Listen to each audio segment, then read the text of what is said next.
ini disampaikan, kalau Anda belajar buku-buku tentang penalaran, mungkin Anda akan menemukan bahasan tentang ini.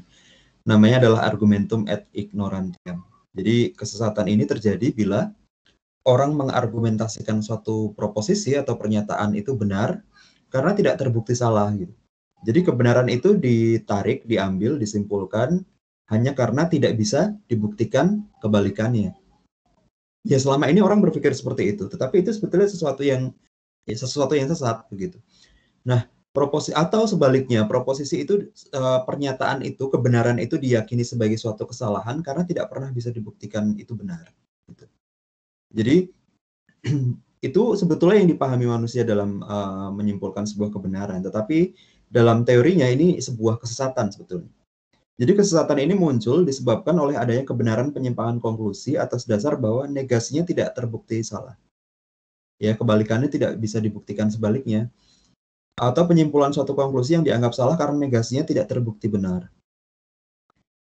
Pengecualian argumentum ad ignorantiam kadang tidak sesat begitu, misalnya karena penggugat tidak dapat membuktikan tuduhan atau gugatannya, maka tidak terbukti hal yang dituduhkan. Namun dalam hal perkara tertentu bisa terjadi pihak yang digugat dibebani pembuktian sehingga terbukti hal yang dituduhkan itu. Jadi ya memang kalau kita bicara dalam konteks hukum begitu ya, dalam konteks persidangan misalnya, memang penegak hukum itu menerima kebenaran seperti ini, gitu. Kan apa yang diyakini benar itu adalah apa yang bisa dibuktikan, padahal itu sesuatu yang bukan senyatanya begitu. Nah, itu kesesatan penalaran sebetulnya namanya. Tetapi dalam hukum kita tidak bisa menafikan itu, kita tidak bisa mengabaikan itu. Karena prinsip di dalam pembuktian juga, di dalam hukum kita kan kita membuktikan kebenaran itu atas dasar apa yang bisa dibuktikan benar gitu. Gitu. Jadi padahal belum tentu ya kan. Anda juga tahu bahwa ketika kita bicara tentang hukum dan kebenaran itu bisa tidak berjalan beriringan gitu. Menerima kebenaran bahwa ya begitu, apa yang bisa dibuktikan benar begitu ya, dalam bukti-buktinya yang cukup begitu, maka itu dianggap sebagai benar. Kan begitu. Padahal nyatanya belum tentu seperti itu. Nah, itu argumentum ad ignorantiam. Itu kesesatan penalaran namanya. Jadi ini mungkin ada beberapa contoh yang bisa Anda bisa Anda contohkan begitu ya untuk penalaran jenis ini. Ada contoh yang menurut saya lebih menarik lagi ya untuk bisa Anda resapi begitu. Ini ada sebuah percakapan yang menarik sekali untuk bisa dijadikan contoh bagaimana sebuah kesesatan berpikir yang disebut argumentum ad ignorantiam. Jadi ada percakapan ini antara guru dan anak-anak begitu di sekolah. Kalau Anda lihat percakapan ini, mungkin ini Anda bisa bayangkan ini terjadi di konteks anak-anak sekolah dasar begitu ya, di kelas-kelas awal begitu. Mungkin sekelas anak saya itu. Atau kalau saudara suka nonton acara televisi atau mungkin di YouTube begitu ya, saya membayangkan percakapan ini terjadi di itu ya, di tontonan bocah ngapak itu. Bocah ngapak itu ya biasanya mungkin Anda kalau Anda pernah lihat begitu ya, silakan begitu Anda bisa lihat, itu sangat menarik sekali itu. Kita menyebutnya apa ya, kalau acara itu tuh mungkin sitkom gitu ya, komedi situasi begitu. Tapi apa yang dilihatkan dalam cerita-cerita pendek ya di acara itu ya, ini saya nggak meminta Anda nonton, tetapi ya mungkin dulu beberapa waktu lalu kalau anak-anak saya nonton itu, saya suka juga mengamati begitu ya, percakapan yang terjadi atau lelucon yang terjadi di antara bocah bertiga itu memang sangat mengandalkan kepada penalaran begitu. Banyak lelucon-lelucon yang dibuat secara mengalir dan itu sebetulnya kesesatan berpikir gitu. Ya menarik, mungkin Anda bisa lihat itu. Banyak sekali permainan lelucon dengan logika di acara di serial sitkom itu. Oke ya, saya membayangkan ini adalah percakapan mereka ya, dan nanti Anda lihat ini mungkin percakapannya Ilham itu kepada gurunya. Jadi ini sebagai contoh ya untuk kesesatan penalaran yang disebut argumentum ad ignorantiam. Jadi percakapannya seperti ini, ya. Seorang guru menyampaikan kepada anak-anak di kelas, anak-anak, Bu Guru lagi memegang pulpen. Apakah Apakah kalian bisa melihat pulpen yang ibu pegang? Anak-anak menjawab gitu ya, serempak gitu ya. Bisa, Bu Guru begitu. Kemudian Bu Guru melanjutkan lagi pertanyaannya. Kalau begitu, tandanya apakah pulpen itu ada begitu? Anak-anak menjawab, iya betul, pulpen itu ada Bu Guru begitu. Kemudian Bu Guru lanjut lagi pertanyaan. Nah, sekarang Bu Guru sedang memegang penggaris. Apakah anak-anak bisa melihat penggaris yang Ibu pegang gitu? Anak-anak menjawab dengan serempak begitu ya. Bisa Ibu Guru gitu. Bu Guru kemudian membuat sebuah pertanyaan yang itu menarik atau memancing kesimpulan. Berarti penggaris itu A, anak-anak menyaut, ada Ibu Guru begitu. Ya, penggaris itu ada begitu. Lalu Bu Guru bertanya lagi. Nah, sekarang Ibu Guru tanya, Tuhan itu terlihat apa tidak? Kamu bisa melihat Tuhan tidak gitu? Anak-anak kemudian menjawab gitu. Tidak terlihat Ibu Guru gitu. Nah, kemudian Bu Gurunya memancing dengan pertanyaan simpulan gitu. Nah, kalau begitu Tuhan itu tidak A. Si anak-anak menjawab, tidak ada Bu Guru gitu. Nah, gurunya jawab bagus. Nah, ini coba Anda lihat contoh ini sebagai contoh saja ya. Jangan terlalu serius melihat contoh ini begitu. Jangan terlalu serius. Mungkin kalau kita membayangkan ini terjadi di konteks pendidikan ya di negara kita begitu ya, yang Pancasila ini jelas ini sesuatu yang mungkin bisa menjadi sesuatu yang viral gitu. Tapi ini Anda lihat saja contohnya, jangan terlalu serius dengan contoh ini. Nah, coba dari paparan ini, dari percakapan ini ya, penalaran yang diambil, dilakukan melalui contoh ini adalah namanya argumentum et ignorantiam gitu. Jadi hanya karena kita tidak bisa membuktikan gitu, karena kita tidak bisa membuktikan ada begitu ya, dan dalam contoh ini melalui indera kita, maka kita katakan itu tidak ada, kita tidak bisa membuktikan hal yang ada, oleh karenanya kita sebut itu tidak ada gitu. Nah ini argumentum et ignorantiam, ini kesesatan penalaran yang jenis itu. Nah percakapan memang tidak berhenti begitu, kemudian ada seorang anak-anak yang ini saya bayangkan ini seorang ilham itu, gitu ya, dia nyeletuk kepada bu gurunya. Dia tanya kepada teman-temannya gitu ya, teman-teman, otaknya ibu guru terlihat atau tidak gitu. Si anak-anak jawab tidak gitu. Lalu dia lagi tanya kepada teman-temannya, berarti otak ibu guru itu gitu. Anak-anak langsung jawab serempak gitu, tidak ada gitu. Nah ini lucu sekali. Ya, ini contoh begitu. Ini sama ini dengan pola yang sama. Ini argumentum et ignorantiam gitu. Bahwa hanya karena kita tidak bisa melihat begitu, hanya tidak bisa membuktikan sendiri bahwa otak itu ada gitu, maka kita bisa katakan itu tidak ada gitu. Nah, inilah prinsip kebenaran begitu. Nah, kebenaran itu kan tidak seperti itu ya. Kita betul-betul sebetulnya tidak bisa menyaksikan apakah kebenaran itu. Tetapi kalau kita membuat sebuah penalaran hanya dari apa yang bisa kita buktikan gitu, kita buktikan sendiri, itu namanya adalah kesesatan penalaran. Itu namanya adalah argumentum et ignorantium. Gitu ya. Ini yang pertama, ini jenis yang pertama. Kemudian yang kedua, jenis yang kedua adalah namanya argumentum ad hominem. Oke, mohon ya, mungkin jenis-jenis penalaran ini mungkin agak asing ya istilah-istilahnya, tetapi saya minta Anda familiar gitu karena jenis-jenis ini saya sering munculkan begitu untuk soal UAS gitu. Ya, jadi saudara harus mengenali satu-satu ini dengan baik. Ya, ini yang kedua argumentum ad hominem namanya. Apa itu? Yaitu menolak atau menerima sebuah argumentasi. Oke, mohon maaf, untuk kelas ini tadi sudah ada yang merecord tidak? Saya mohon diinfo, Sudah, apakah Pak. sudah? Oh sudah ya, Sudah. oke.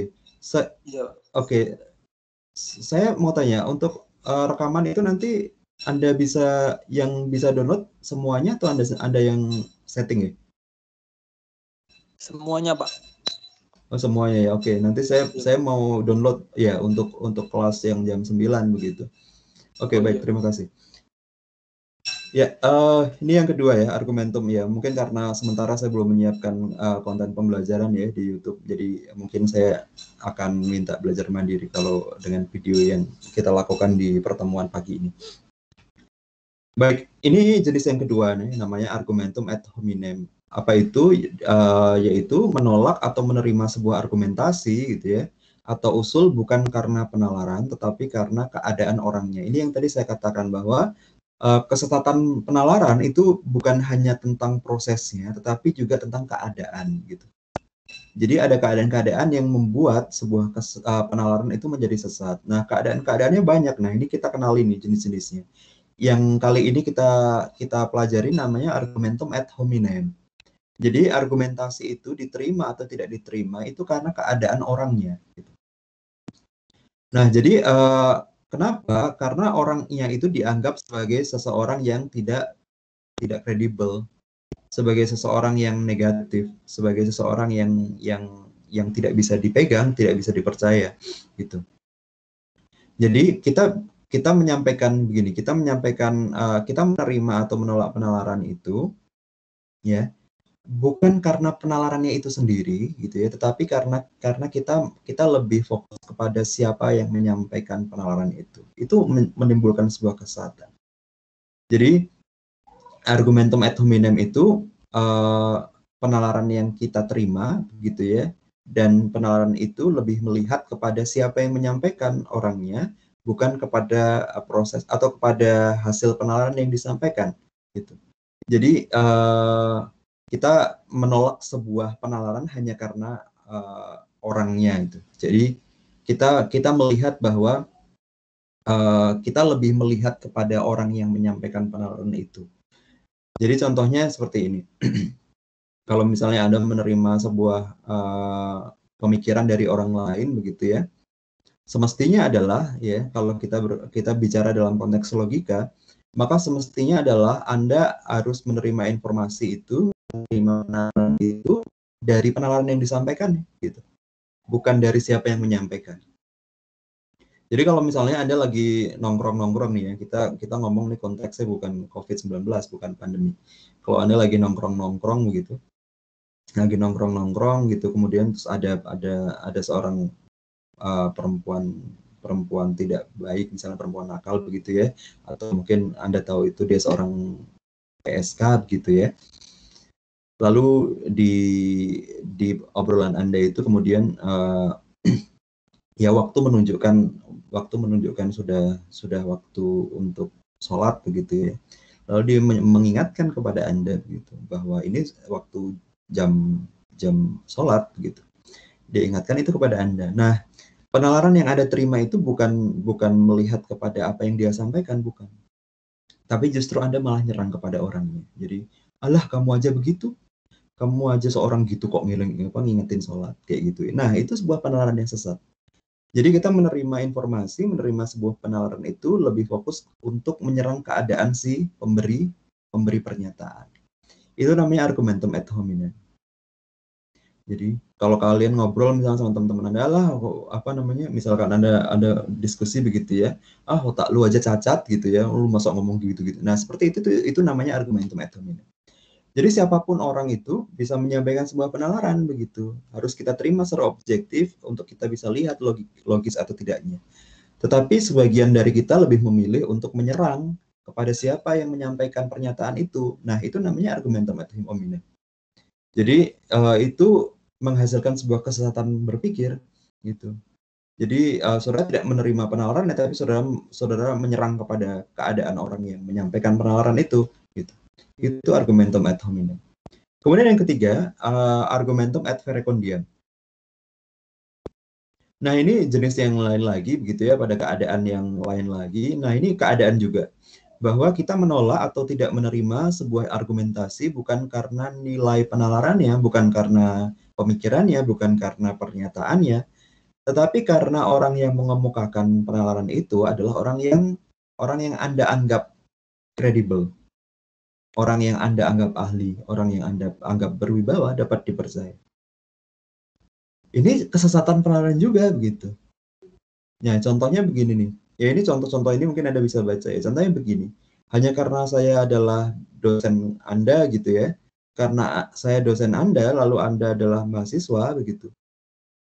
Maka segala pemikiran saya, segala pernyataan saya sampaikan kepada Anda dan Anda terima semua gitu.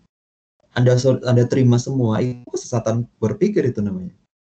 Hanya karena saya dosen Anda gitu, yang Anda anggap bahwa saya lebih lebih expert atau lebih tahu atau ahli tentang ini, maka ketika saya menyampaikan segala pemikiran saya kepada Anda itu Anda terima semuanya. Itu argumentum ad verecundiam. Jadi situasi seperti itu membuat orang yang menerima itu menjadi tidak objektif, dia tidak bisa lagi mengukur logika, logis atau tidaknya sebuah penalaran, yang dia hanya menerima bahwa, nah, ini disampaikan oleh, nah, penalaran jenis ini banyak sekali terjadi di konteks kita di masyarakat gitu ya. Oleh karenanya kita itu kalau di masyarakat itu kita tahu di masyarakat di kelompok-kelompok tertentu itu ada yang namanya tokoh masyarakat gitu. Bahkan itu disingkat namanya Thomas misalnya ya, atau mungkin ya katakan siapalah tokoh masyarakat itu, mungkin orang yang dianggap sebagai tetua, orang yang dianggap sebagai orang yang bisa memberi nasihat begitu ya. Di lokal-lokal masyarakat tuh ada yang namanya Thomas seperti itu. Atau mungkin juga RT, RW atau Pak Lurah itu juga mereka bisa bisa bisa berperan seperti itu. Nah, dalam konteks masyarakat ya, ketika mereka menyampaikan sesuatu, nyawa masyarakat awam, masyarakat umum itu menerima begitu saja gitu. Jadi dia tidak melihat lagi nilai penalarannya, tapi karena yang menyampaikan itu adalah tokoh masyarakat, ya dia terima bulat-bulat gitu. Itu kesesatan berpikir itu. Jangan sampai keadaan-keadaan seperti ini kan saudara sebagai seorang ilmuwan ya. Jadi jangan sampai keadaan-keadaan seperti ini tuh bisa berpotensi membuat Anda sesat berpikir gitu. Kan ini sering misalnya ketika Anda gini lah, kalau Anda misalnya mengikuti sebuah acara forum-forum ilmiah gitu ya. Selalu Anda mungkin kita memposisikan bahwa oh iya dia seorang ahli gitu ya, dia menyampaikan tema tentang sesuatu misalnya. Maka ya saudara menyerahkan kebenaran sepenuhnya kepada dia gitu. Itu kan nggak benar. Itu kan sebuah kesatuan begitu. Maka ukuran-ukuran nilai penalaran itu harus bisa kita rasakan, kita ukur gitu. Saya pernah juga kemarin begitu pas waktu lagi panas-panasnya tentang Undang-Undang Cipta Kerja itu, saya mengikuti sebuah webinar itu. Saya mengikuti sebuah webinar begitu, kemudian pembicaranya itu, maaf ya, saya tidak menyampaikan standpoint saya terhadap itu, tapi saya mau menyampaikan ini sebagai contoh saja. Ada seorang pembicara yang dia menyampaikan pemikirannya begitu ya, panjang lebar begitu. Kebetulan saya dosen penalaran gitu ya, maaf saya dosen argumentasi hukum ya. Wah, setiap kali dia ngomong, saya merasa terganggu karena ini banyak sekali yang nggak masuk akal gitu. Banyak sekali yang nggak masuk akal gitu, hanya karena dia seorang pembicara gitu. Terus banyak sekali penalaran-penalaran sesat nih batin saya. Terus kemudian ada beberapa peserta juga termasuk saya yang menyampaikan komentar di kolom chat gitu. Komentar di kolom chat ya ketika dia sedang berbicara begitu. Nah, saya kemudian betul-betul leave dari webinar itu karena apa? Karena setelah kita menyampaikan masukan begitu ya, itu kemudian kolom chatnya dimatikan gitu. Kolom chatnya dimatikan. Saya bingung ini forum forum webinar ini ilmiah nih. Masa ya kita harus melihat seorang pembicara itu segala-galanya, dia mutlak atas kebenaran semuanya kan tidak. Masa nggak menerima masukan? Kolom chatnya dimatikan, lalu saya leave. Ya benar-benar itu terjadi juga di forum ilmiah. Saya nggak bisa membedakan itu dengan apa yang terjadi di Senayan gitu ya. Ketika ketika mikrofon seorang anggota dewan dimatikan, ini kan sama aja. Ini sama ini prinsipnya. Jadi seperti itu. Jadi ya misalnya begini, ya kalau kita misalnya melakukan kegiatan di daerah gitu ya, kita sebagai dosen gitu ya. Pekan lalu saya habis dari Klaten itu menyampaikan sebuah penyuluhan hukum. Kalau kita datang di suatu daerah begitu, wah orang-orang masyarakat itu nanti akan melihat sekali, wah ini ada penyuluhan hukum nih dosen Undip gitu. Kalau udah dosen Undip itu pasti, kalau udah dosen Undip tuh pasti udah yes banget gitu. Artinya mereka tuh kayak mereka tuh udah lah yang sudah yakin gitu kan gitu. Itu sering sekali. Jadi kita sering menerima keadaan itu untuk kemudian membuat kita tidak lagi bisa mengukur nilai penalaran dari sesuatu, tetapi kita lebih mendasarkan kepada orang yang menyampaikan itu bisa kita percaya begitu, kredibilitasnya, maka sepenuh-penuhnya kita telan. Itu kesatuan berpikir. Saya sebenarnya ingin sekali gitu menyampaikan contoh-contoh seperti ini ketika misalnya contoh-contoh seperti ini dalam konteks film gitu ya. Dalam konteks film tuh ya kalau misalnya Anda pernah nonton Perempuan Tanah Jahanam itu ya, saya seorang penggemar Joko Anwar, itu film-filmnya saya sangat suka ya. Ya film Indonesia beberapa lah termasuk karya Joko Anwar. Ya di film Joko Anwar itu tentang Perempuan Tanah Jahanam itu juga sama itu. Ada seorang seorang Pak Lurah itu yang dipercaya sepenuh-penuhnya sama masyarakat. Jadi dia apa aja semua masyarakat tuh percaya gitu. Nah itu masyarakat di dalam menerima semua pemikirannya Pak Lurah itu, mereka itu sedang sesat dalam berpikir, itu namanya argumentum et verecundiam gitu. Gitu. Jadi ya seperti itu, sangat, kita itu kan hidup di dunia seperti ini ya. Hal-hal seperti ini tuh sebetulnya banyak sekali di sekitar kita gitu. Jadi kita itu seperti ini sebetulnya, lebih lebih seperti ini ya dalam prakteknya kita kita kita itu hidup gitu ya. Jadi kita lebih sering melihat keadaan-keadaan tertentu, kemudian kita mengabaikan nilai-nilai penalaran gitu. Jadi itu contoh. Kemudian berikutnya argumentum et misericordiam. Jadi argumentasi yang bertujuan menimbulkan belas kasihan. Oke, nah bisa Anda rasakan sendiri nih. Kalau argumentasi itu dibangun untuk menimbulkan belas kasihan gitu, maka itu sudah mulai menyimpang dari akal pikiran, akal logika manusia kan. Jadi kita bicara tentang bagaimana kita nanti menggunakan wilayah rasa gitu ya, wilayah rasa, dan oleh karenanya logika itu menjadi semakin menjauh gitu. Jadi misericordiam itu dari bahasa Latin artinya misericordia, belas kasihan. Jadi argumen ini disebabkan oleh adanya keinginan untuk menuntut belas kasihan. Contohnya apa? Ya contohnya misalnya ketika seorang terdakwa menyampaikan sebuah pembelaan gitu. Ya, kalau kita bicara tentang sistem peradilan pidana begitu, misalnya kita bicara dalam konteks pidana ya, seorang terdakwa itu kan bisa menyampaikan pembelaan secara langsung. Seorang penasihat hukumnya juga bisa gitu ya, tapi kadang cukup menarik sekali misalnya kasus-kasus korupsi itu kadang memang terdakwanya itu juga menyampaikan langsung gitu ya. 2 kali biasanya pembelaan secara pribadi gitu ya, dia menyampaikan pembelaan gitu ya, kemudian juga nanti oleh kuasa hukumnya juga, oleh penasihat hukumnya juga menyampaikan pembelaan, biasanya seperti itu. Nah, kalau misalnya pledoi itu disusun ya, ya memang tentu saja ada argumentasi yang harus dibangun gitu. Argumentasi itu juga sedemikian rupa memang harus logis gitu. Sedemikian rupa memang harus logis, karena kan kepentingannya apa? Kepentingannya untuk menyanggah, untuk membantah poin-poin yang ada di dalam tuntutan kan gitu, tuntutan jaksa penuntut umum. Tetapi ya ada hal-hal yang memang kemudian bagian-bagian yang itu mengandung argumentum et misericordiam gitu. Terutama kalau itu yang disampaikan oleh terdakwa sendiri ya, pembelaan yang disampaikan terdakwa. Jadi ada bagian-bagian yang itu memang dimunculkan untuk apa? Untuk bisa mengarahkan kepada hakim, terutama dalam hal ini, untuk bisa memunculkan rasa belas kasihan kepadanya. Jadi misalnya dimunculkan begitu ya, bahwa terdakwa tidak bersalah, terdakwa masih memiliki tanggung jawab terhadap anak dan istrinya karena dia sebagai seorang yang mencari nafkah satu-satunya begitu. Atau misalnya terdakwa melakukan pencurian itu karena tidak punya pilihan, karena dia setelah di PHK dia tidak punya penghasilan, lalu anak istrinya kelaparan begitu. Hal-hal seperti itu dibangun ya. Hal-hal seperti itu dibangun misalnya di dalam pledoi, ada bagian-bagian tertentu tentang itu misalnya. Nah, itu adalah argumentum et misericordiam. Ya, pada akhirnya itu muncul sebagai upaya untuk menggugah rasa belas kasihan gitu. Karena itu kemudian menjauh dari aspek logika gitu. Kalau kita bicara aspek logika itu kan kita bicara dengan akal ya, dengan cara berpikir lurus ya. Anda belajar tentang silogisme, semua orang yang mencuri harus dihukum. Si A mencuri maka dia harus dihukum, kan gitu. Pola sebab akibat pun seperti itu.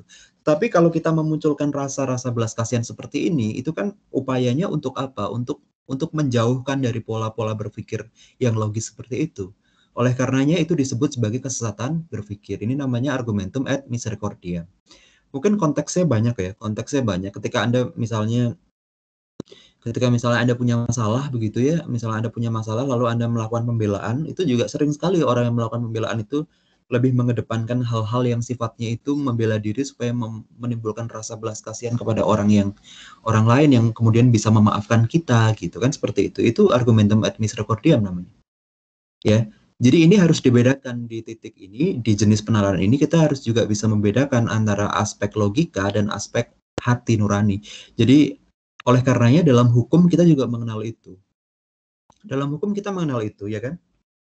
Kalau kita sebelumnya mengenal hukum yang positivistik gitu ya, kalau misalnya Anda sebaliknya atau mungkin bukan sebaliknya karena itu bukan head to head, kalau Anda melihat hukum progresif yang meminta kita mengedepankan kemanusiaan kita di dalam berhukum, atau mengedepankan hati nurani kita dalam berhukum, itu artinya hukum progresif tidak meminta hukum dilakukan secara logis. Tidak sepenuhnya logis. Justru hukum yang sepenuhnya logis adalah yang menggunakan pola generalisasi, pola sebab akibat dengan silogisme yang kuat, itu logis. Jadi dengan hati nurani itu sudah mulai menyimpangi begitu. Nah, jadi itu pola-pola penalaran di dalam hukum pun demikian begitu. Nah, kalau kita bicara dalam ilmu penalaran itu namanya argumentum et misericordia. Gitu. Karena kita mulai mengupayakan munculnya aspek-aspek ya, aspek-aspek perasaan kita sebagai manusia, bukan mengedepankan aspek logika kita dengan akal kita, tidak. Kemudian yang berikutnya argumentum et baccallum, yaitu menerima atau menolak suatu argumentasi hanya karena suatu ancaman. Jadi kita di dalam berpikir itu kemudian ya, kita dalam bersikap itu kemudian tidak objektif begitu. Karena kita berpikir, karena kita bersikap itu berdasarkan sesuatu ancaman gitu. Itu namanya argumentum et baccallum. Jadi argumen ancaman itu untuk mendesak orang untuk menerima suatu konklusi tertentu dengan alasan jika menolak akan mengakibatkan ya sesuatu yang tidak diinginkan. Jadi misalnya gini, ya seseorang mahasiswa ya, dia mau belajar karena kan begini, kalau kita bicara penalaran begitu ya, dengan logika orang belajar itu tujuannya hubungan sebab akibatnya orang belajar itu untuk pintar kan gitu. Tapi kita lihat dalam contoh ini ya, si mahasiswa itu belajar keras gitu. Bukan karena dia ingin pintar, tapi karena dia takut dapat nilai jelek, karena dia dimarahi orang tuanya begitu. Nah, itu kesesatan juga dalam berpikir tentang sesuatu, dalam bersikap tentang sesuatu. Ini namanya argumentum et baccallum.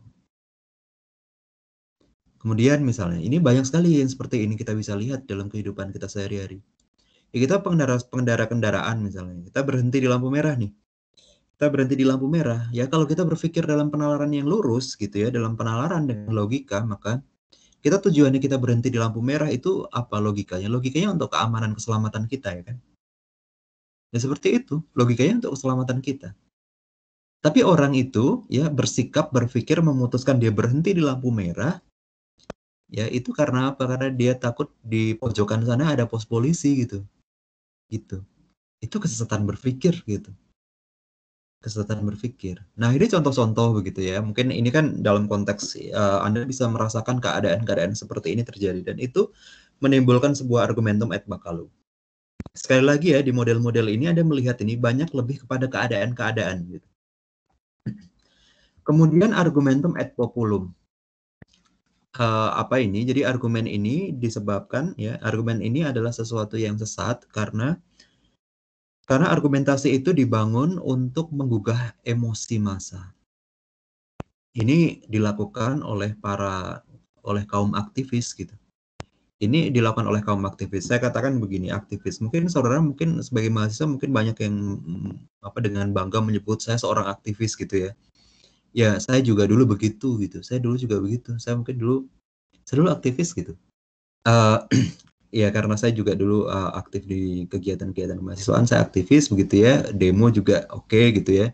Saya beberapa kali juga orasi gitu ya. Apalagi kalau kaitan dengan isu-isu yang memang menjadi telah saya sering atau beberapa kali orasi juga ketika demonstrasi. Saya ingat banget itu sampai ketika saya wisuda itu, saya waktu itu kan wisudawan terbaik begitu ya, wisudawan terbaik S1 saya wisudawan terbaik 3 ya. S1 saya wisudawan terbaik 3.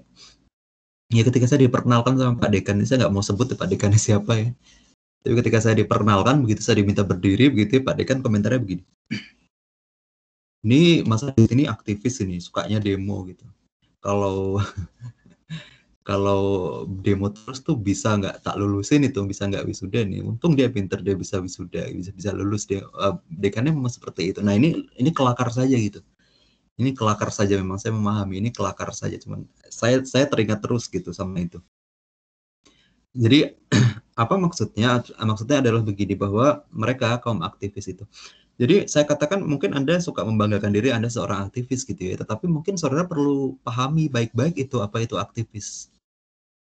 Saudara nanti mungkin perlu menemukan jawaban ini nanti ketika kita belajar filsafat hukum ya pada paradigma critical legal critical theory et al. Kalau saudara seorang aktivis, saudara itu secara tulen itu dipandu paradigma critical theory et al. Ya, itu artinya apa? Mungkin saya juga bukan seorang aktivis yang betul-betul seperti itu, bukan.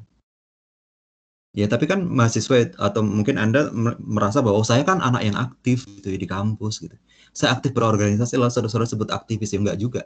Namanya aktivis itu aktif. Aktif apa? Aktif mendorong.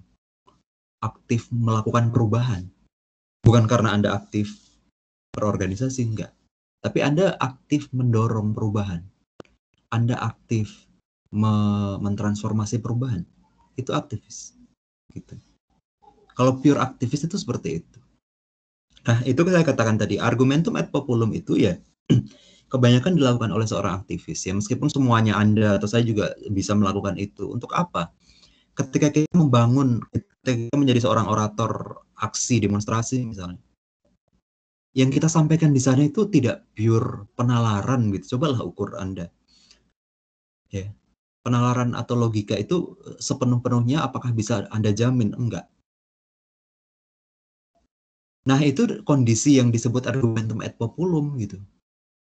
Jadi karena seorang aktivis itu dipandu critical theory et al. Yang itu epistemologinya subjektif, maka sangat memungkinkan itu disebut sebagai keadaan argumentum et populum gitu. Jadi kita ada di sana untuk menyampaikan penalaran kita, tapi penalaran itu tidak sepenuhnya objektif. Percayalah. Lihat saja nanti kalau Anda misalnya ketika saudara berorasi, ya seperti itu. Dengan tujuan yang berbeda, dengan tujuan menggugah emosi massa, dengan tujuan mengerahkan massa, mendorong massa untuk bergerak, untuk melakukan perubahan, maka argumentasi yang dibangun itu tidak sepenuhnya logis. Salah nggak? Ya nggak juga. Memang kebenaran critical theory et al. Itu seperti itu, nggak ada masalah juga gitu. Nanti kalau untuk yang hal ini nanti kita bisa ngobrolkan di filsafat hukum. Jadi seperti itu. Ya kalau kita bicara tentang logika, yaitu namanya kesesatan logika gitu. Makanya itu disebut dalam teorinya ada argumentum et populum gitu. Tapi kan ini tolok ukurnya adalah logika penalaran, ya kan? Gitu. Kemudian berikutnya ada petitio principii, yaitu kesesatan yang terjadi dengan mengambil kesimpulan atau pernyataan pembenaran di mana di dalamnya premis yang dipakai sebagai kesimpulan dan sebaliknya kesimpulan dijadikan sebagai premis. Jadi diulang-ulang gitu. Banyak kita sering melakukan itu gitu ya. Dalam kita berpikir kita tuh sering gitu menyampaikan seperti itu. Ya, namanya petitio principii. Kita menyampaikan prinsip secara berulang-ulang gitu. Penalarannya itu sesat karena kita menyodorkan prinsip terus gitu ya. Hal yang sama kita jadikan sebuah sebuah penjelasan gitu. Jadi meskipun rumusan teks atau kalimat yang digunakan itu berbeda, sebetulnya sama maknanya. Gitu. Ya ini contoh nih misalnya. Misalnya Anda telat gitu ya, Anda telat masuk ke kelas gitu. Anda masuk jam 8 misalnya. Saya tanya ke Anda, kenapa kamu telat gitu? Kamu tahu kan kita kelas mulai jam 7, kenapa baru masuk jam 9 gitu saya tanya. Maaf, kenapa baru masuk jam 8? Ya, mungkin Anda terlambat itu Anda jawab ya, ya Pak, karena saya telat Pak. Nah itu kan Anda mengulang prinsip yang sama. Ada mengulang prinsip yang sama. Saya menyampaikan sebuah prinsip bahwa jam 7 kita masuk, Anda datang jam 8, tapi Anda ngomong, "Iya, Pak, saya telat, Kak, saya telat." Itu sebuah kesesatan berpikir. Nah, itu petitio principii. Dalam konteks kehidupan mungkin kita sering melakukan itu gitu ya. Ketika kita melakukan proses berpikir, tapi kita tidak menelaah dari prinsip yang disampaikan orang, lalu kita mengulang kembali begitu. Itu namanya petitio principii. Itu kesesatan berpikir. Kemudian berikutnya, kesesatan ignorantio elenchi. Jadi kesesatan yang terjadi saat seseorang menarik kesimpulan yang sebenarnya tidak memiliki relevansi dengan premisnya. Ini juga sering kita lakukan gitu. Jadi kesimpulan itu sebenarnya tidak memiliki relevansi dengan premisnya gitu. Contohnya begini, ya kalau kita lihat seorang perempuan gitu ya di lokalisasi, lalu kita sebut dia itu begitu. Saya nggak mau ngomong kalimat ini, istilah ini ya. Ini bahasa-bahasa atau contoh-contoh ini hanya untuk memudahkan Anda gitu ya. Saya tidak sedang melakukan, maaf, saya tidak sedang melakukan apa namanya ya, melakukan ini juga kepada perempuan begitu ya. Saya sebagai seorang akademisi, saya banyak sekali melakukan penelitian juga tentang gender gitu ya. Nanti pada saatnya mungkin pertemuan-pertemuan ke depan kita akan ngomong soal itu. Nanti kita akan ngomong penalaran feminis legal theory. Nah, jadi oleh karenanya saya juga selalu berprinsip ya dalam kepala saya bahwa memang ya penghormatan saya terhadap perempuan itu luar biasa. Jadi misalnya ini ya, istilah-istilah seperti ini contoh saja begitu ya, untuk tidak membuat perempuan itu menjadi rendah, tidak sama sekali. Tapi ini contoh, misalnya begini. Ya kalau kita melihat teman Anda ada di mana, lalu Anda membuat kesimpulan apa gitu. Itu kan sering sekali Anda lakukan gitu. Misalnya teman Anda lagi di tempat, di nightclub gitu ya, di tempat dugem gitu ya. Terus Anda bilang sama teman Anda, oh dia ternyata orangnya begitu, dia ternyata orangnya suka dugem gitu. Nah seperti itu. Ya kan kita nggak tahu faktanya seperti apa. Ya kan? Nah itu kesesatan berpikir tuh namanya. Dalam kehidupan tuh kita sering sekali begitu, apalagi kalau kita bicara dalam konteks kehidupan bermasyarakat ya. Kalau dalam kehidupan masyarakat mungkin konteks-konteks seperti ini Anda bisa lihat di layar kaca gitu ya. Kalau Anda melihat apa namanya film pendek yang viral kemarin seperti Butejo itu kan, ya itu seperti ini nih. Ya, kita nggak ngomong soal kebenaran atau bagaimana plot twist di film itu gitu ya, di endingnya seperti apa. Tetapi ya seperti itu kebanyakan orang berpikir. Karena kita melihat teman kita ada di mana, lalu kita nyimpulin dia apa. Karena kita melihat tetangga kita bagaimana, lalu kita nyimpulin dia apa. Padahal faktanya belum tentu seperti itu. Gitu. Itu namanya kesatuan berpikir itu, ignorantio elensi. Kenapa begitu ya? Karena kita tuh nggak tahu kebenaran sesuatu memang. Kita kan nggak tahu kebenaran sesuatu. Sebenarnya kalau kita mau melakukan telaah filsafat tentang kebenaran, ya kita tuh memang susah menjangkau kebenaran. Saya percaya itu. Kenapa? Ya karena kita, ya mungkin kalau kita mau berfilsafat sedikit tentang manusia ya, manusia itu apa sih sebenarnya? Manusia itu apa sebenarnya? Kalau menurut saya manusia itu kan jiwa. Manusia itu jiwa. Tapi dia itu dihadirkan kepada raga. Gitu. Kepada tubuh kita ini. Jadi kalau misalnya nanti kita misalnya meninggal gitu ya, apakah kita nggak ada? Ada. Karena apa? Karena jiwa kita masih ada gitu. Jiwa kita kan masih ada. Dalam agama juga diajarkan seperti itu kan. Tapi definisi manusia kan kita sering begitu, bahwa ketika manusia meninggal itu, ketika manusia meninggal itu, ya kita itu sepertinya dituntut untuk berduka gitu. Maka ucapannya itu ucapan belasungkawa gitu. Saya juga kadang-kadang tuh cukup ambigu juga ya. Tapi saya mengikuti lazimnya juga, kalau ada orang meninggal saya juga mengucapkan selamat berduka cita, selamat berbelasungkawa gitu. Karena apa? Karena lazimnya begitu. Nanti kalau saya nggak lazim mungkin saya aneh sendiri memang. Tapi saya setuju saja gitu. Kalau saya pernah melihat pemikiran Sujiwo Tejo ya tentang itu ya. Bahwa prinsipnya orang meninggal itu kan yang nggak ada kan cuma raganya aja kan. Yang nggak ada kan cuma raganya aja, sebetulnya ucapan yang paling baik. Kenapa kita harus mengucapkan duka cita? Kan duka cita itu perspektif kita yang masih ada di bumi, di dunia, yang ada di alam raga. Karena kita sedih gitu ya, kebanyakan seperti itu. Padahal meninggal itu kemuliaan gitu. Meninggal itu kemuliaan, dan semestinya mungkin yang lebih tepat tuh selamat jalan gitu. Ya sudah, selamat jalan kan gitu. Ya perspektif berduka cita itu kan karena berduka cita itu perspektif kita yang mengagung-agungkan raga kan gitu. Nah, jadi dalam konteks itu begitu ya, bahwa manusia itu kan sebetulnya jiwa tapi ada dalam raga, maka kita nggak bisa menjangkau kebenaran gitu. Karena kita jiwa yang melekat di raga gitu ya, karena saya saat ini ada di sini nih, di depan rumah saya misalnya ada orang tonjok-tonjokan begitu. Saya nggak tahu kebenaran apa yang terjadi, karena apa? Karena saya sedang mengajar Anda di sini gitu. Ya, Kalau saya tahu kebenaran mungkin karena saya diceritai, kemudian ada bukti-bukti. Sesungguhnya saya nggak melihat apa yang terjadi, faktanya apa. Apalagi karena apa, latar belakangnya apa, saya nggak ngerti lagi. Kalau itu nanti diperiksa, misalnya itu menjadi proses hukum, hakim pun adalah orang yang memeriksa dalam konteks apa yang disampaikan oleh saksi-saksi kan gitu. Alat buktinya apa saja kan gitu. Bayangkan kalau dia seorang, kalau kita melihatnya itu sebagai jiwa yang Tuhan itu bisa menjangkau semua kebenaran ya kan. Tapi kan kita tidak. Jadi kita kan ada di sini, kita terbatas dalam raga kita, maka kita tidak bisa menjawab kebenaran di mana saja. Artinya kita tidak multidimensi gitu. Oke, itu ya konteksnya kepada kebenaran. Maka sebetulnya apa yang kita lihat itu sering sekali kita simpulkan. Gitu. Kita sering membuat kesimpulan-kesimpulan karena apa yang kita lihat gitu. Jadi itu bisa menimbulkan kesesatan yang namanya ignorantio elenchi. Kemudian berikutnya kesesatan non kausa pro kausa. Kesesatan ini jika seseorang menganggap sesuatu sebagai sebab padahal sebenarnya bukan. Itu sebab yang satu-satunya atau sebab utamanya bukan. Ini non kausa pro kausa. Jadi akibat itu dilihat karena suatu sebab tertentu. Padahal sebab itu bukan sebab yang lengkap. Ini contohnya seperti ini nih. Jadi seorang pemuda diketahui baru putus dengan pacarnya gitu ya. Kemudian besoknya sakit gitu. Terus lalu orang-orang di sekitarnya bilang, wah dia sakit karena dia baru putus cinta gitu. Ya seperti itu yang kelihatan ya kan di dalam dunia kehidupan kita seperti itu kesesatan berpikir itu. Faktanya ya lagi-lagi ini karena kebenaran ya, karena kita nggak tahu kebenaran yang terjadi sesungguhnya gitu. Padahal apa? Padahal ya sebenarnya si laki-laki itu memang sudah sakit sebelumnya gitu. Dia sudah punya diagnosa penyakit tertentu misalnya kan radang paru-paru gitu. Dia mau putus nggak putus juga sebenarnya dia sakit kan gitu.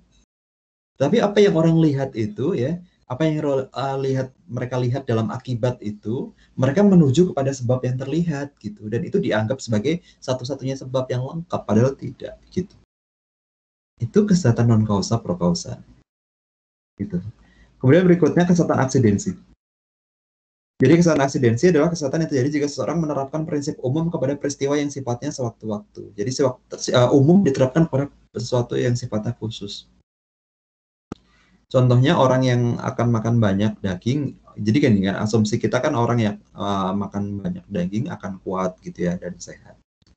Nah, dari premis itu kita berikan itu kepada orang yang dia sedang menjalani sebagai seorang vegetarian gitu. Yaitu kesesatan aksidensi itu. Jadi kita menggunakan pola yang sama ya dalam keadaan apapun, itu kesesatan aksidensi. Kemudian berikutnya kesesatan karena komposisi dan divisi. Kesesatan karena komposisi terjadi bila seseorang berpijak pada anggapan bahwa apa yang benar berlaku bagi individu atau beberapa individu dari suatu kelompok tertentu juga pasti benar berlaku bagi seluruh kelompok secara kolektif. Jadi sebenarnya generalisasi ini, gitu ya. Jadi itu sebetulnya juga kesesatan begitu, kesesatan berpikir. Meskipun ya kita mengenal bahwa generalisasi itu adalah salah satu proses penalaran logika secara induktif kan gitu. Tapi sebetulnya itu mengandung kesesatan. Kecuali generalisasi itu adalah generalisasi yang sifatnya sempurna. Tapi kita melihat banyak sekali generalisasi yang tidak sempurna kan seperti ini contohnya. Itu menimbulkan kesesatan karena komposisi dan divisi. Jadi kita membuat simpulan begini-gini. Kita punya teman dia orang Batak, dia suaranya keras gitu ya. Dia wataknya keras, tegas gitu ya. Kita ketemu lagi sama yang lain begitu juga orangnya begitu lagi gitu. Nah, akhirnya kita membuat kesimpulan ya bahwa orang Batak itu pasti begitu gitu. Itu karena kita menganggap komposisinya, divisinya itu selalu seperti itu. Itu generalisasi tidak sempurna kan. Jadi itu kesesatan berpikir itu dalam konteks teorinya. Kemudian berikutnya kesesatan ini yang terakhir nih, kesesatan karena pertanyaan yang kompleks. Pertanyaan yang kompleks itu apa ya? Pertanyaan yang tidak gini. Kesesatan ini bersumber pada pertanyaan yang seringkali disusun sedemikian rupa sehingga sepertinya itu sederhana tapi tidak. Itu sangat kompleks gitu. Karena apa? Karena kondisi-kondisi yang sulit ya, kondisi-kondisi yang sulit yang memungkinkan seseorang tidak bisa menjawab dengan begitu sederhana. Contohnya apa? Contohnya gini misalnya nih Anda lagi keluar rumah, tiba-tiba di depan rumah Anda melihat ada seorang dibacok gitu ya, ada tindak kejahatan gitu ya, ada seorang dibacok dan ada satu-satunya saksi gitu. Anda udah tegang sekali gitu ya, Anda udah panik sekali gitu ya. Lalu ada pertolongan, kemudian terus akhirnya ini diproses begitu ya. Ada penyelidikan dan Anda menjadi saksi gitu. Di depan polisi itu tidak mudah sama sekali gitu ya. Di depan polisi tidak mudah sama sekali gitu. Pertanyaan-pertanyaan yang disampaikan itu bisa jadi adalah sebuah pertanyaan yang kompleks. Tidak mudah meskipun jawabannya itu kelihatan sederhana, tapi kesaksian Anda itu sesuatu yang tidak mudah karena situasinya tidak mudah. Gitu. Itu bisa menimbulkan kesesatan berpikir. Ya, itu bisa menimbulkan kesesatan berpikir. Pada situasi-situasi yang kompleks itu berpotensi untuk menimbulkan kesesatan berpikir. Atau pertanyaan tidak mudah untuk dijawab karena pertanyaan itu sedemikian rupa itu sangat kompleks. Ya. Jadi misalnya kalau Anda misalnya ujian skripsi misalnya, mungkin mahasiswa itu kan menganggap ujian skripsi itu sesuatu yang apa ya, kolosal gitu ya. Sesuatu yang apa namanya? Prestisius, kolosal, menegangkan gitu kan. Ya seperti itu. Kalau Anda normal saja gitu ya, kita ngobrol, mungkin Anda bisa menyampaikan argumentasi secara sederhana, secara normal, secara logis, baik-baik saja. Tapi kalau itu situasinya misalnya ketika Anda ujian skripsi itu bisa tidak sama gitu. Ya saya sering juga mengalami seperti artinya gini ya, kita sebagai manusia mungkin kita pasti wajar lah. Kalau saya misalnya sedang lomba gitu ya, kalau saya sedang lomba itu tentu saja itu ada situasi di awal ketika Anda harus presentasi, harus tanya jawab tuh kan, wah itu kompleks sekali itu situasinya, ya kan? Soalnya harus bisa mengontrol sekali itu apa yang Anda sampaikan karena itu situasi yang kompleks gitu. Harus mengontrol emosi, mengontrol apa namanya? Mengontrol diri Anda supaya bisa mengatasi keadaan yang baik gitu ya. Apalagi tanya jawab misalnya. Saya sering sekali menghadapi hal demikian gitu ya. Tapi ya kita harus bisa mengkontrol. Gitu ya. Atau pertanyaan-pertanyaan sederhana yang mungkin itu juga sifatnya kompleks gitu ya. Kalau Anda seorang pecandu rokok ya, kalau Anda menghadapi pertanyaan teman Anda gitu ya, kamu sudah berhenti rokok, itu kompleks sekali. Itu juga tidak mudah gitu. Ini contoh-contoh sederhana yang mungkin ya. Mungkin kalau Anda misalnya bertanya kepada saya, Pak Adit disertasinya gimana? Bagi saya itu kompleks sekali pertanyaan itu untuk saya. Gitu. Jadi itu pertanyaan yang kompleks itu. Ya itu contoh itu. Jadi itu contoh situasi yang membuat pertanyaan itu menjadi kompleks yang kemudian yang menimbulkan sebuah kesesatan berpikir. Baik itu ya. Ya materinya silahkan Anda buka atau baca-baca lagi. Saya nggak tahu ini jam berapa. Saya nggak. Bentar.